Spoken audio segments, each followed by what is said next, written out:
All righty. Well, thank you everyone again for joining us for our second time. I'm glad to see some returning faces.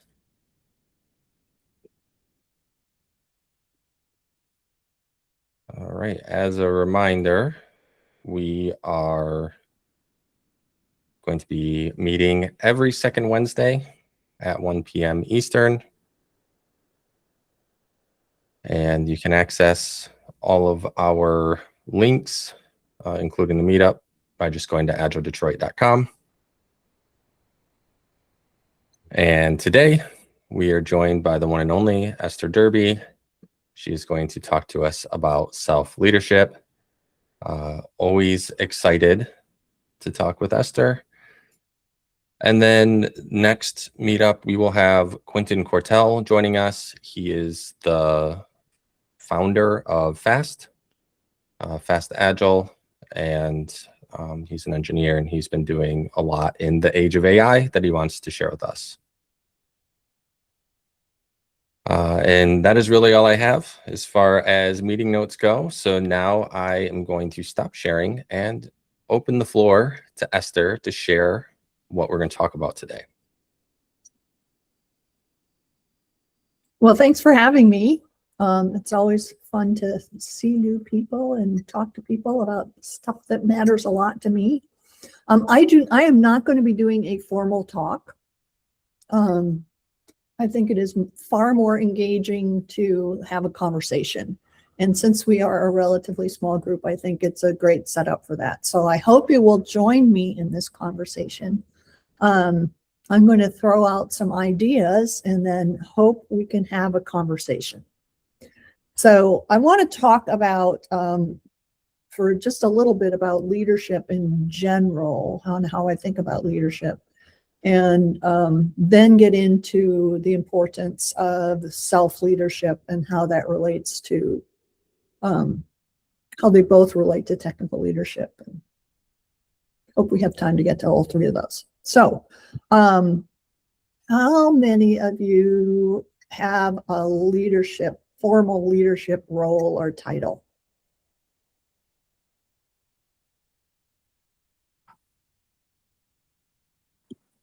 None? No one currently? No one? Hi, my name is Michelle Davis. I just recently completed my Scrum Master, the 2-day course, and I'll be taking the exam within 7 days. So I'm just here to learn as much information as I can and hopefully obtain a leadership role. Okay, well, I would challenge all of you who say you aren't leaders to think of, I am not a leader yet, or I have not yet recognized that I'm a leader. So I think our traditional ideas about leadership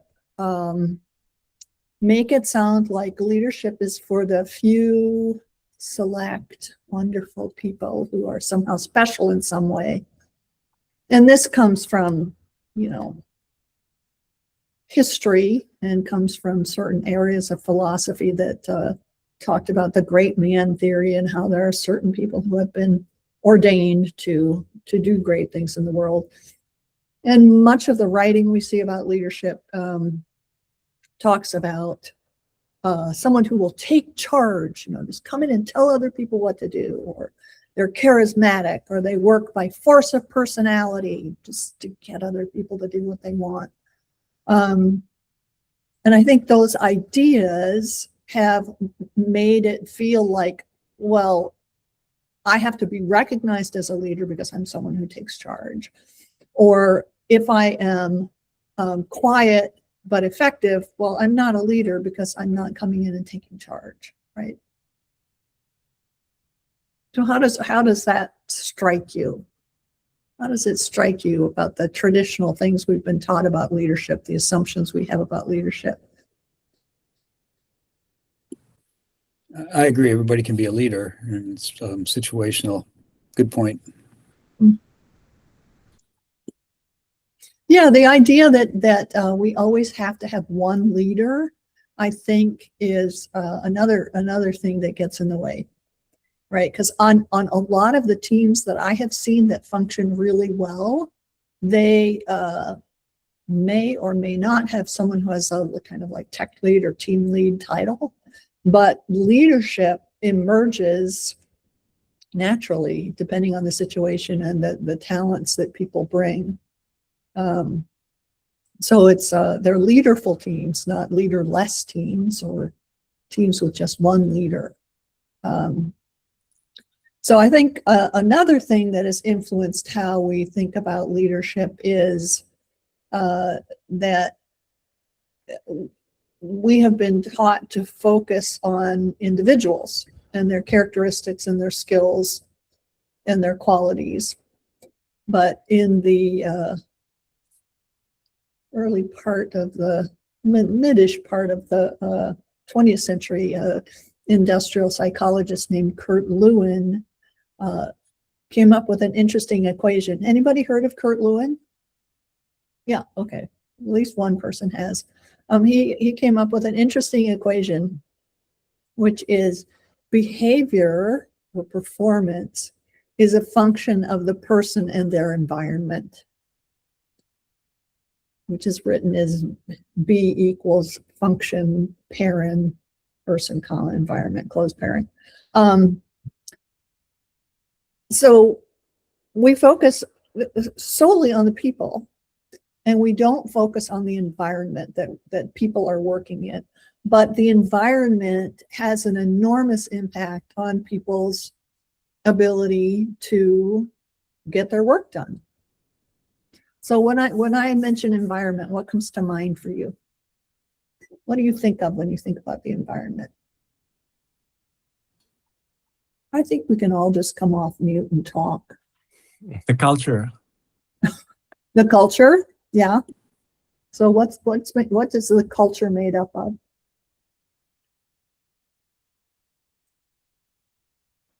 What's allowed and what's allowed versus what's not allowed, what's frowned upon, what's being reinforced, and all that stuff. Yep, absolutely.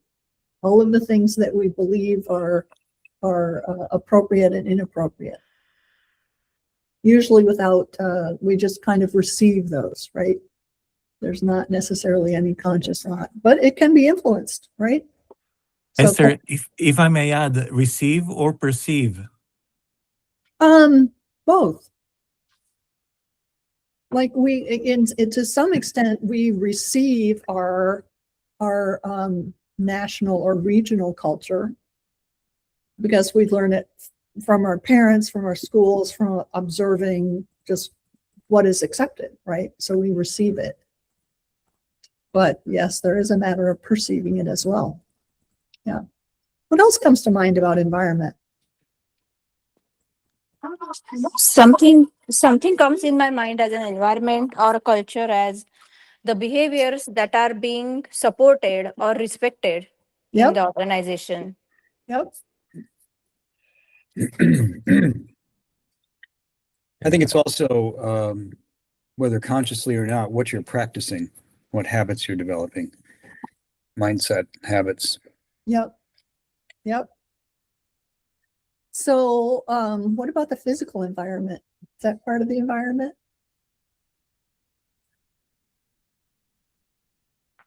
Yeah, that's what I was thinking too. Yeah. The building, virtual, in person. What does the building that you're in have? What is it lacking? Yeah. Is it clean? Is it dirty? Is it, anything? Is it crowded? Does everybody have their own desk? Or does everybody have to float from desk to desk? Are people allowed to have pictures of their family on their desk? There was a big trend for a long time of trying to make work fun and having beanbag chairs and foosball tables and the beer keg and all of that stuff. So those are aspects that can really affect what we do. The ergonomics of it, the way the light is. I have particular lighting in this room for a particular reason, and it affects things. But do you have natural light? Do you have fluorescent light? All of those things affect us. So many of those we don't have control over, but some of them we can control. So I'm going to tell you a little story about a person who didn't have a formal leadership title, didn't have any organizational authority. She was in a problem-solving session, a working session, where they were trying to come up with some ideas to address a problem. I don't remember the details of the problem, but the conversation was just swirling around, and people were throwing out ideas and starting to evaluate them and develop them, and then they'd throw something out and another one would pop in. Has anyone been in a meeting like that? Does that sound so familiar? Kind of chaotic. I think it'd be kind of fun, but it was kind of chaotic, and they weren't making any progress, and some people were starting to get frustrated. And she quietly stood up and walked to the side table and picked up a stack of Post-it notes and Sharpies and brought them back to the table and put them in the center of the table. So she changed the physical environment, right, by putting some tools directly in front of people. And once she did that, someone picked up a Sharpie and a pad of Post-its and said, oh, let's write down all our ideas. And so they did. And they wrote down all their ideas, and then they grouped them. And then they talked about the groups, and then they did a process to prioritize which ones they were going to look at. And they went into those more deeply, and then they voted on which one they should proceed with. So she made a minor change in the physical environment, which changed the process environment, because then they, instead of like just shouting out ideas, they wrote things down on stickies and they grouped them, and then they discussed them somewhat, and then they prioritized them. That's a process. So she changed the process.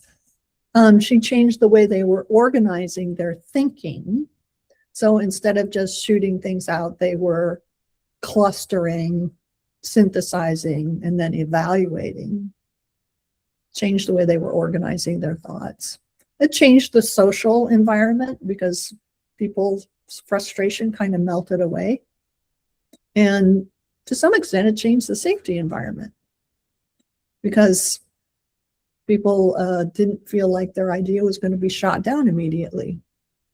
So these are some of the aspects I think about when I think about environment, all of which in some ways may touch on culture, right?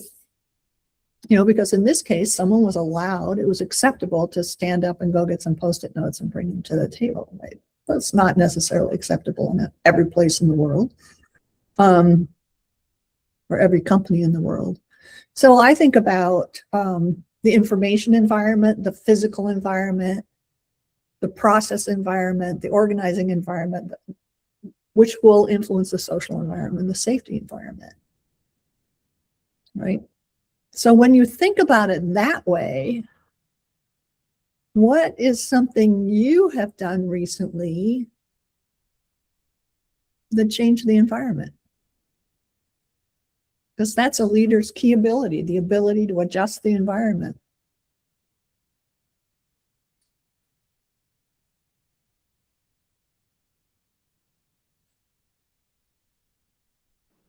I think I might have a good analogy or a good experience. So currently I'm a NetSuite implementation consultant. And so the responsibilities are to have a discovery call with each new client, because we're responsible for like 21 projects. And the company I work for has this structured process that they want you to follow. And I don't particularly like it because although it's structured, it's not always set up geared towards the client's environment. So instead of me following the structure, which I saw repeatedly did not work, I decided to reformulate everything as a discovery call. So I go into the environment asking structural questions instead of following this strict process that I saw didn't work. And it actually, deemed to be effective. So that's my example of kind of changing the way things go. And I was able to implement the project. So yeah, that's my example. That's a great example. Thanks. And, you know, you adjusted the process environment and it led to a better result. And my guess is it improved relationships. Absolutely. Yeah. So, yeah. So, you know, the ability to adjust the environment, because performance is a function of the people in their environment. We can't change the people, we can change the environment. So, yeah, a key aspect of leadership. Who was another example?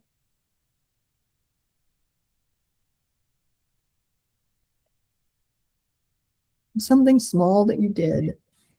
I actually think Michaela's example is kind of a large example, but often it's much smaller than that.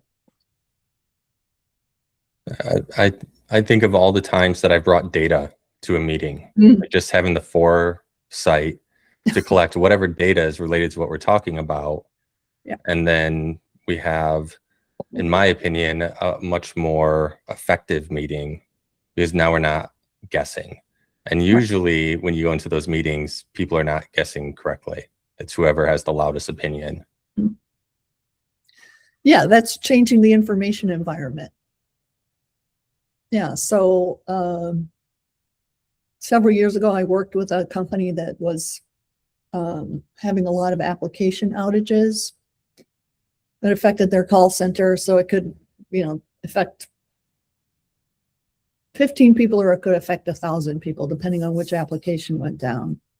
And every month they showed the total number of outage minutes for that month as a pie chart. So they knew which application had been down for the most time each month. And that person, whoever was the manager of that application, inevitably got, you know, scolded publicly and told to shape up. But they didn't see the trends. They had no idea what the trends were. They had the data, but they were, you know, they were looking at a pie chart. And my intervention on the information environment was to show the trends. You know, how had things been going over a period of time? Were the outages related to some specific event? Or was it, you know, just a continual process? Was it because somebody did an update to the application and things failed? And I also looked at how many people were affected by each outage. So if it was 15, if they had a 100-minute outage and it affected 15 people, that's very different from a 100-minute outage that affects 1,000 people. But they were kind of treating them equivalently because they didn't have the information, right? So yeah, that information environment is often a very, very powerful one, which can change the way people organize themselves around priorities, can change the process, right? Yeah. Yeah.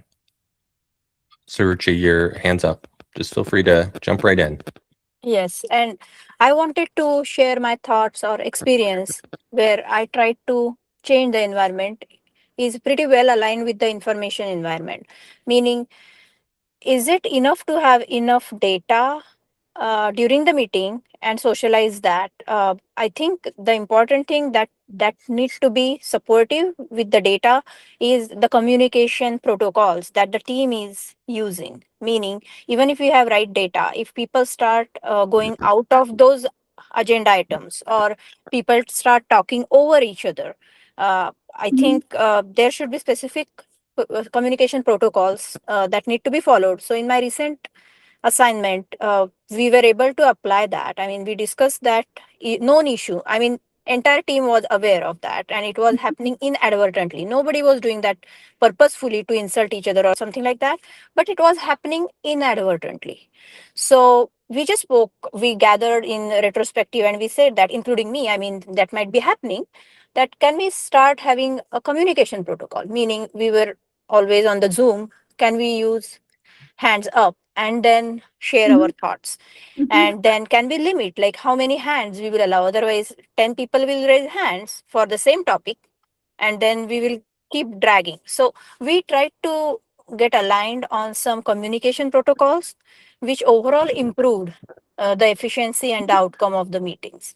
So Mhm. that's the change which we were able to achieve over 1 quarter. It was not that easy because those are the habits that are being there for multiple years. So in order to change that, it takes time, but we were being patient and trying to support each other, and we were able to make a lot of improvement through that. Yes. So I would say that's a process change. You Mhm. change the process environment by saying, we're not going to hear from 10 people in the same talk, but, only bring up something if it hasn't been brought up before or something like that. And over time, that changes the way people organize their thinking. Things like that can change people's sense of the social environment, Mhm. right? Because if Yes. certain people have felt shut out or talked over, that affects the way they relate to the group. And that can eventually contribute to safety, and improving safety almost always improves your information environment because people feel more comfortable bringing things up. Yep. Yeah. So I think all of these are examples of leadership, right? I think one of the things that is I think it's actually a precursor for leadership in general, and certainly for leadership about changing the environment, is self-leadership. So I think about self-leadership as a combination of like self-awareness. No, I mean, everybody thinks they're self-aware, and we are certainly aware of certain things, but we often don't see our patterns. So we need to kind of develop practices to see our patterns. So self-awareness, and then self-regulation, being able to manage yourself. Any of you ever been around a person who can't manage themselves very well? How many people have kids? Well, we don't expect our children to self-manage without, getting some guidance and reinforcement from their parents. But I've run into adults who don't self-manage very well, right?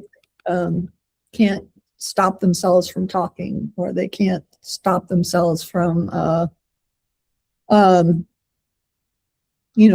criticizing someone in public. It can be any number of things. So when I think about self-leadership, one of the key things that comes to mind is curiosity, and being able to kind of stand in a place of non-judgment and kind of wonder what's going on with this situation. What is actually happening here? What am I missing? When I think back to the the person who brought in the Post-it notes, one reaction to this sort of frustrating meeting would have been to express the frustration and say, well, you guys are meeting is just a mess, and you're just jumping all over each other, and you are interrupting and being rude, right? I can see someone responding that way to a chaotic meeting. I have been in meetings where people have responded that way. So that's like, again, focusing on the people, right, and their behavior, not necessarily attending to the environment. So she could have gone that way, but instead she stayed out of judgment. She managed herself and stayed out of judgment and observed a little bit to understand what was happening, and then went and got the Post-it notes. So when I talk about standing in curiosity and not jumping to judgment, what comes up?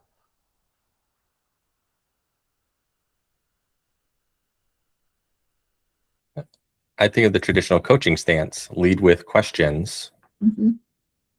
right? And it's better to ask questions about the situation or the work than necessarily to target people. Mhm. Yeah, actually, I agree with that 100%.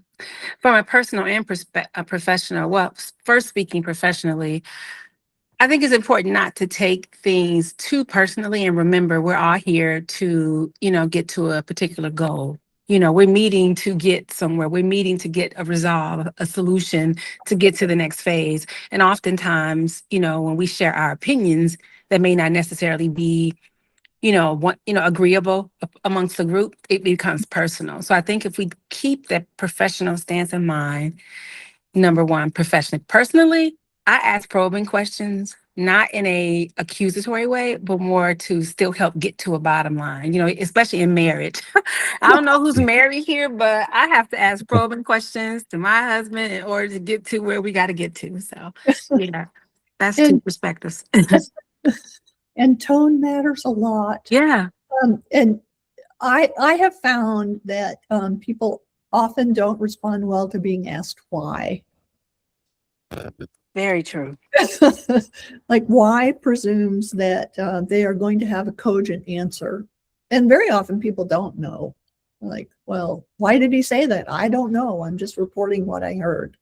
Why did you do it that way? It's, well, I don't know, because we've done it that way forever, or that was the best thing we could come up with. So I find expressing your curiosity with open-ended questions that don't start with why is generally more helpful, right?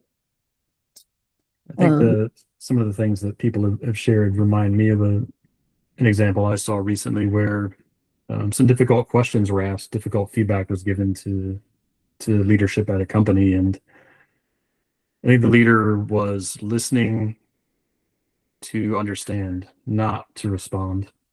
Not trying to have a response for each and every point that was brought up and try to sort of solve everything right then and there.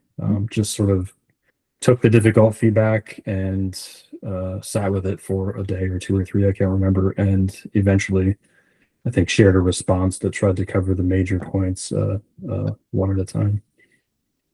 Well, that was, I think that's points out another aspect of leadership, which is modeling.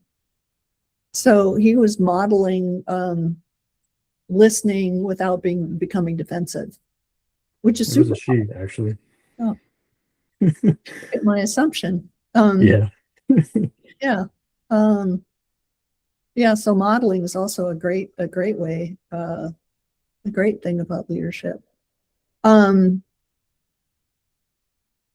So another thing that I think comes up with self-leadership that we've touched on, but maybe haven't named explicitly, is observing.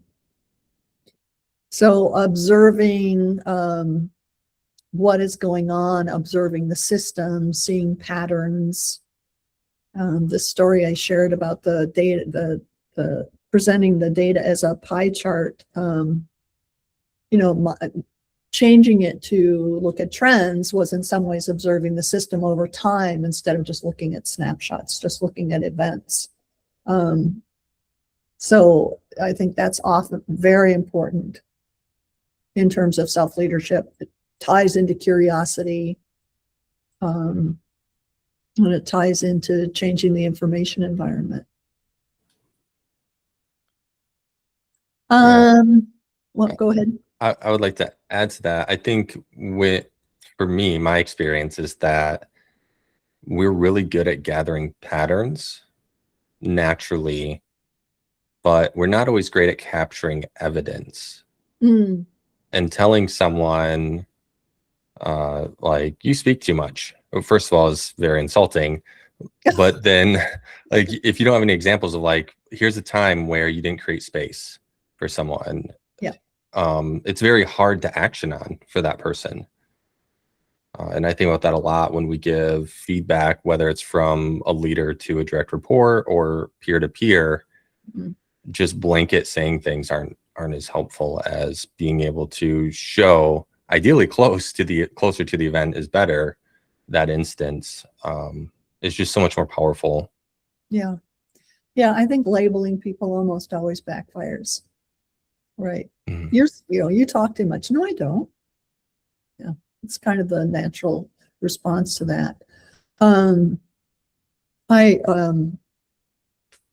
I was brought in once around a team that the manager thought his team was being too timid, and he wanted to send them all to assertiveness training. Oof.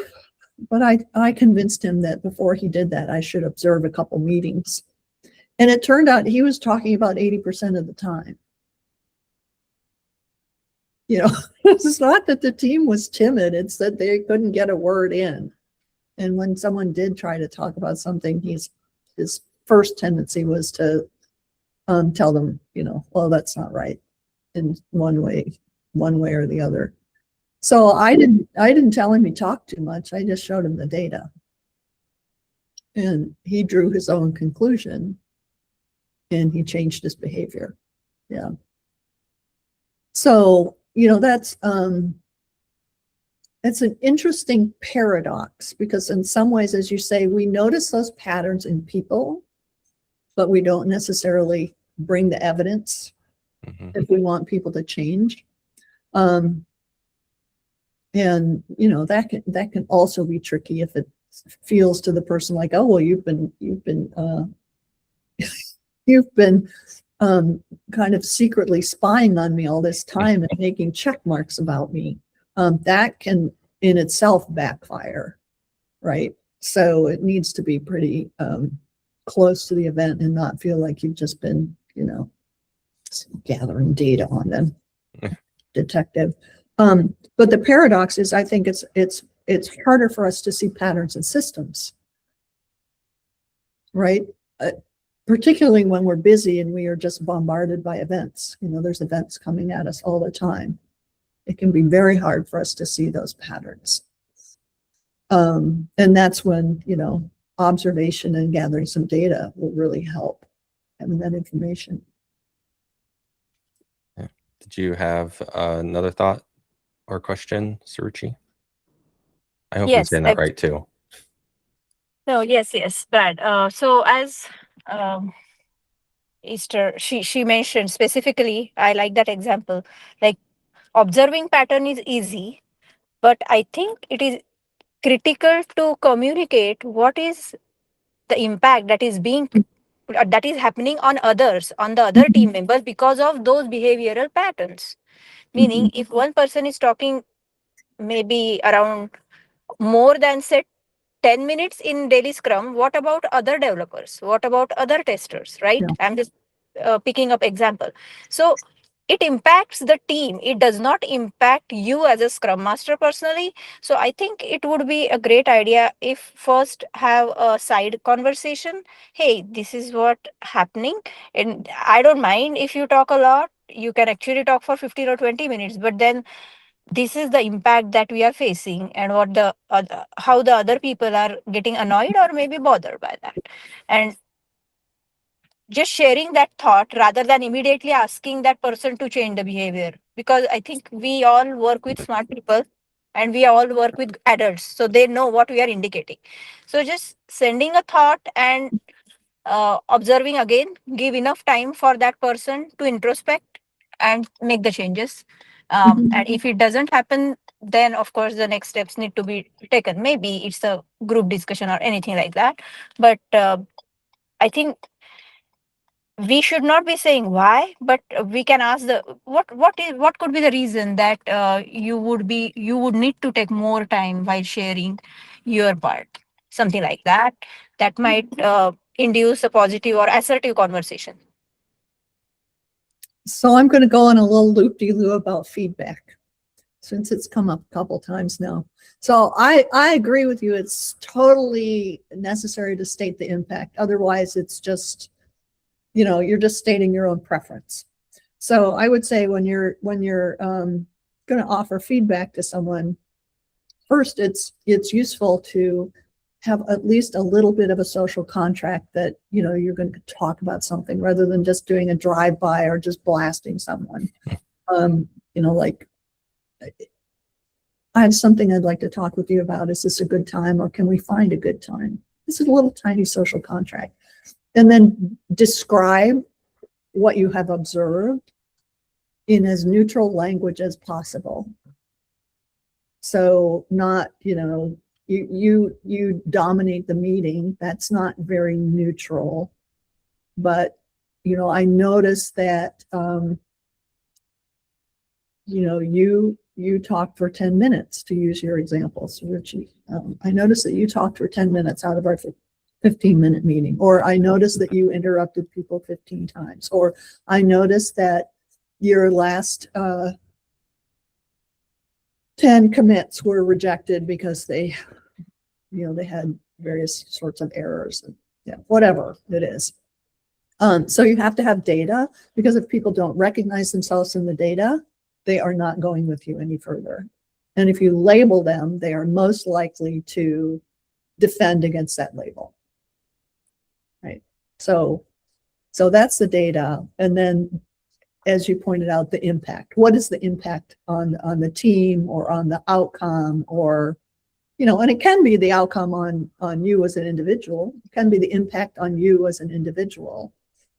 When you yell at me, I can't hear the important things you're saying, and I don't want to work with you anymore. Could be, it's totally okay for the impact to be on you. And then you can engage in some kind of problem solving or ask for some kind of change. I think the key is that,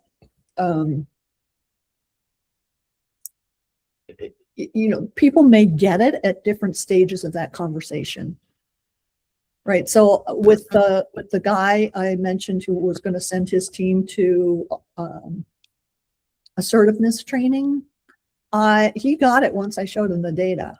I didn't have to connect the dots to the impact to him and say, well, and because you are talking 80% of the time, there is very little room for anyone else. I didn't have to draw that connection for him. Right. Sometimes you do. Right. And if you don't, if it's not evident to the person right away, or they don't get it, then otherwise it feels like you're just being arbitrary. But once they get it, then you can go right to problem solving. Right. All right. That's my loop-de-loo on feedback. And people in formal leadership roles have to give feedback as part of their job.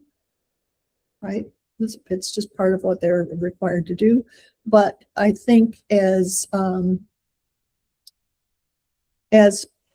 informal leaders and peers, we often have to give feedback as well if we want to create better working relationships.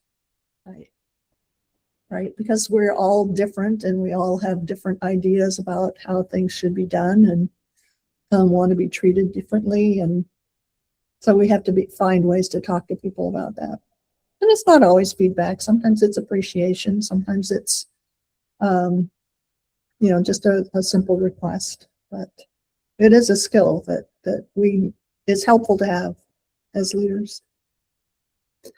So that, I think, in some ways leads me to empathy, which I think is another critical part about self-leadership, is being able to access your empathy. And that's helpful in feedback too. Not that you have to justify what people are doing, but you have to kind of try to see how it might look from their point of view. So I have met a lot of people who the reason they talk so much is they have not gotten any sign that people understood what they said, so they think they have to keep explaining it. You ever met anyone like that? Yeah. I actually have. Talking is like I think when people talk too much, they use it as a form of defensiveness, because they know they have a valid point. They're comfortable with, how they feel, but sometimes conveying or convincing the other person that they're right, it kind of brings up like a defensive tactic. So they over talk and continue to talk until maybe that point is taken or at least heard. Yeah. Yeah. And if they, sometimes people signal by nodding their heads, but sometimes they don't. And so if they don't get any signal, they keep going because they think they have to convince. So it's useful to be able to try on an explanation for why they might be doing what they're doing. Right. And sometimes you just, you can't. You just can't come up with a good explanation. Like, when I had a corporate job, there was a guy who he had a condom pinned to the wall of his cube, and I could not come up with a good explanation for that. It was just not okay. It's just not okay for any number of reasons. Yeah. But empathy, people often think that empathy means making excuses for people or coddling people or feeling what they're feeling, right? And I don't think it's any of those things. I think it is more about acknowledging their feelings as valid, even if you don't agree with them, understanding their point of view as valid given where they sit, and it's their truth, whether you agree with it or not. And essentially, it's a matter of respect, right? So can we respect that this person is talking about their truth, whether or not we agree with it, right? And as a leader, most people are much more willing to listen to your point of view if they feel like you've listened to theirs, right? If you had respected theirs, they are much more likely to be able to talk.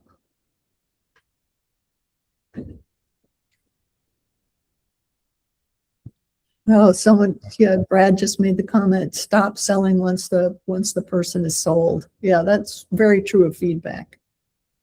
Yeah. Yeah, I was thinking more of how you said sometimes people just keep talking and talking and talking when they don't get a sign. Yeah. But if you have no sign, you don't know if people are sold yet. So maybe you pause yourself and you ask a question. Like, oh, does anybody have any questions about that? Or, Yes, what do you think? absolutely. What do you think about where I'm going with this? Yeah. So self-leadership, I think we often think about kind of heroic moments of leadership, but I think they are very often small habits that people have built up over time. Habits about using their curiosity, using their empathy, using their ability to observe the system, and then with that, impact the information environment, impact the process environment, the organizing environment, the social environment, the social safety environment, right? Little habits that we build up over time. So what's a leadership habit that has served you well?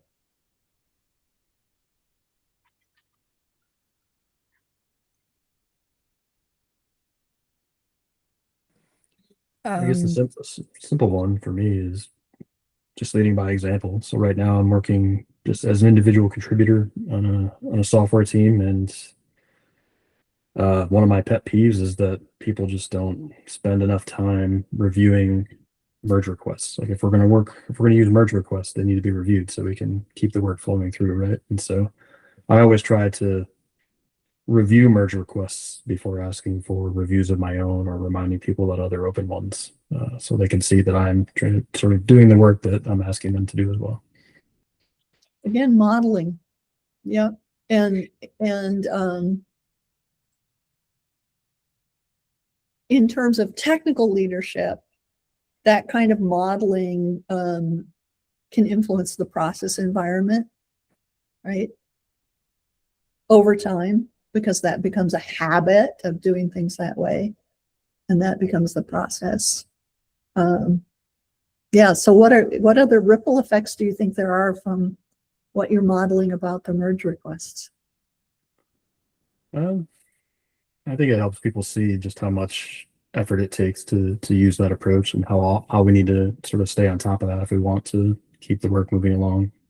Mm-hmm.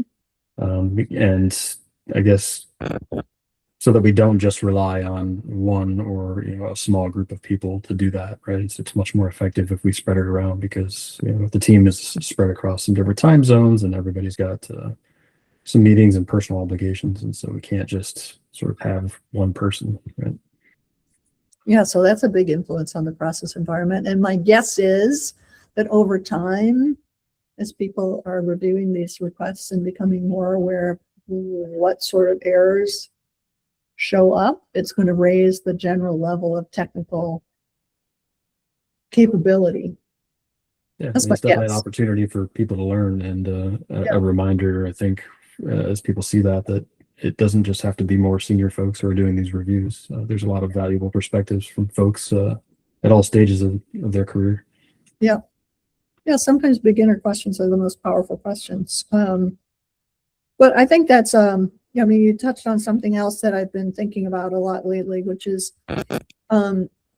technical leadership is leadership. And very often, because, there's this split in career paths between the technical ladder and the management ladder, people think that, oh, well, leadership involves the people stuff. Well, being a technical leader also involves people stuff, right? Because you're influencing people. But the leadership that technical leaders do, I think, often isn't named as such. And so it isn't given as much weight or as much support. But it's very much about, how can we influence the information environment, which is part of what you're doing, Craig, with your merge requests. You're influencing the information environment, which is influencing the process environment, raising the technical level over time. Yeah. I wanted to share something, but I did see Shruchi's hand up, so I'd ask her to go first if she'd like to. Shruchi? Anu, you can go first if you want. It's not like that. But then I just have a quick thought about leadership, because, and I think Craig mentioned that. So, feedback, right? Feedback. How old are you in that company? Does that count? Who gives the feedback to whom? That's a question I have. I'm not. I'm not leaning towards like, okay, new people should also get the feedback, but this is genuine question to this group. What are your thoughts? If a person joins, say, 6 months ago, and a person already working there 25 years, maybe running some wrong practices with which a person working for 6 months, he realized that, okay, these are something I need to share. So can anyone share your thoughts? Is that person also eligible to share the feedback, and will that be considered as a candid feedback, or will that lean to, okay, you are just new and then it may not be counted as a feedback because the other person has more experience in the company, more authority, blah blah blah blah blah.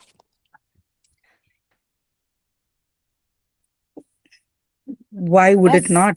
Why would somebody has to wait to see what's happening? Maybe that person came with more experience from another organization, or he knows and he can see things better, or having a fresh perspective or an angle is much better than people who are there and we seldom don't see it sometimes, right?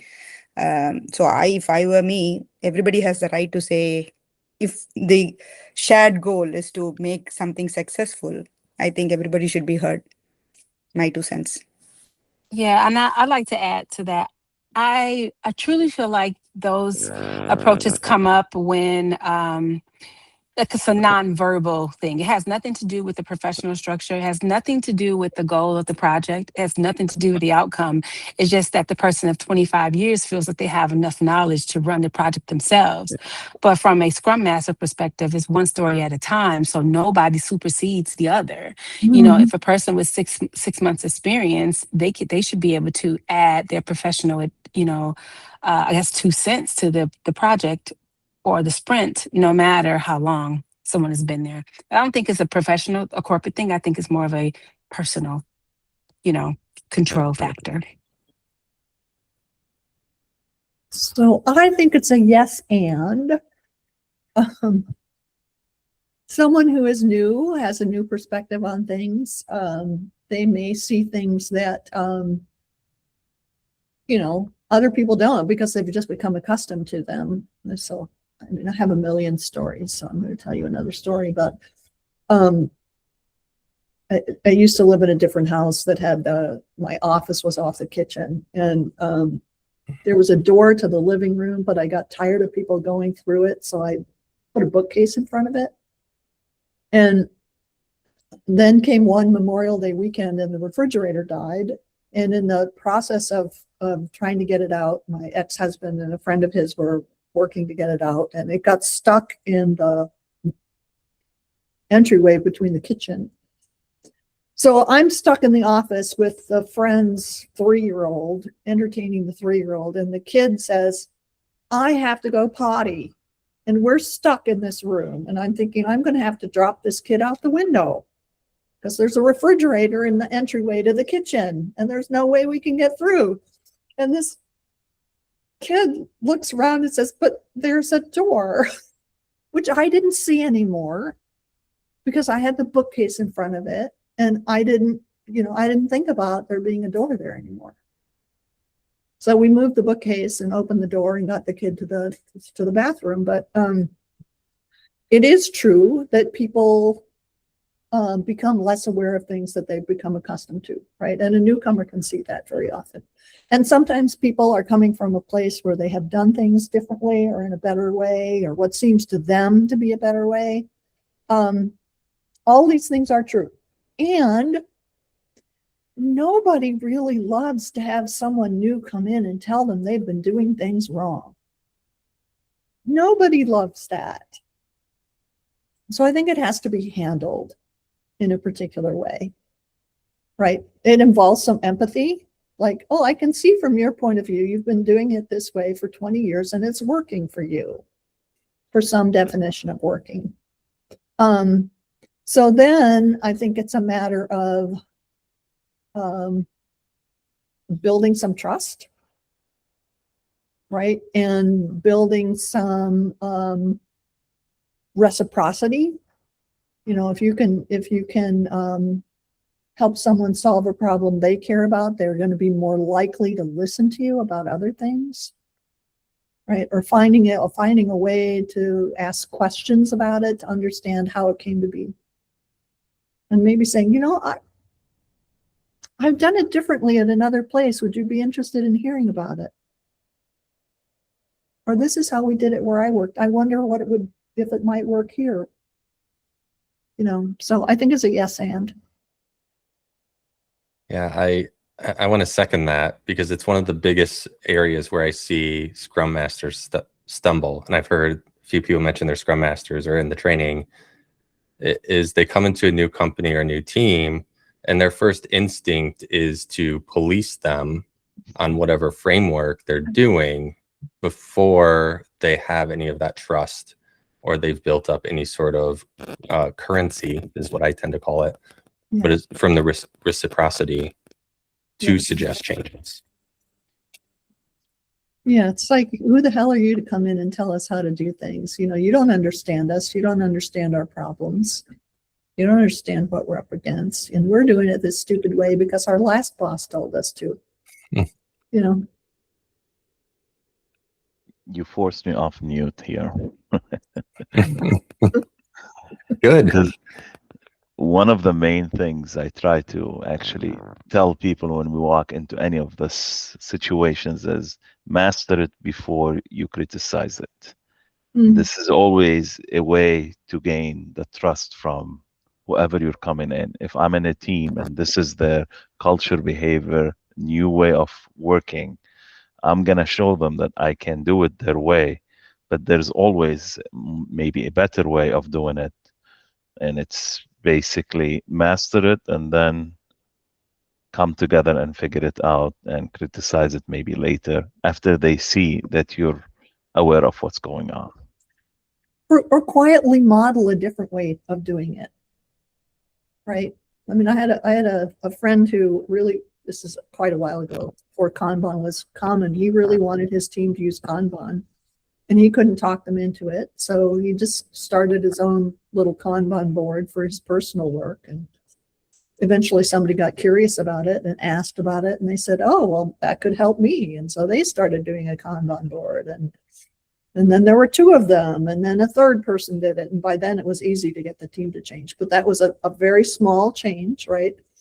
Changing the information environment by modeling and getting someone interested in it. Yeah.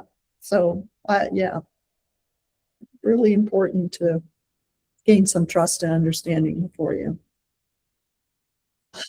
tell someone to do things differently. I wish those CEOs and CIOs who moved from place to place would take that advice. Understand it before you try to change it. Yeah. Well, I see we are coming to the end of our hour. So I guess we have time for a couple questions. I do have a meeting I need to jump to, but if you have any questions.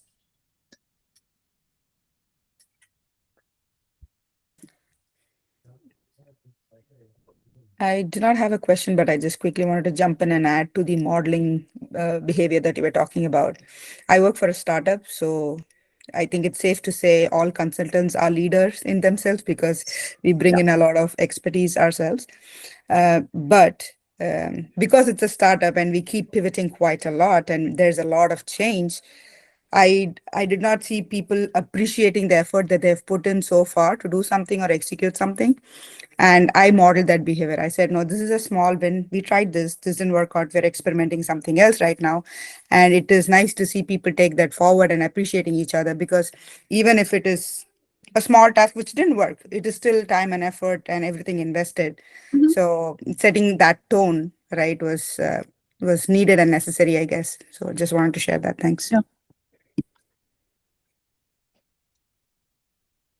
Yeah. So as we wrap up, I did not, I guess, demonstrate listening and typing very well because my message is a little rough from a verbiage standpoint. But estherderby.com is where you can see all the awesome stuff Esther has going on, is along with maybe the longest running blog that I've come across, with lots of great information. Goes back to 2000.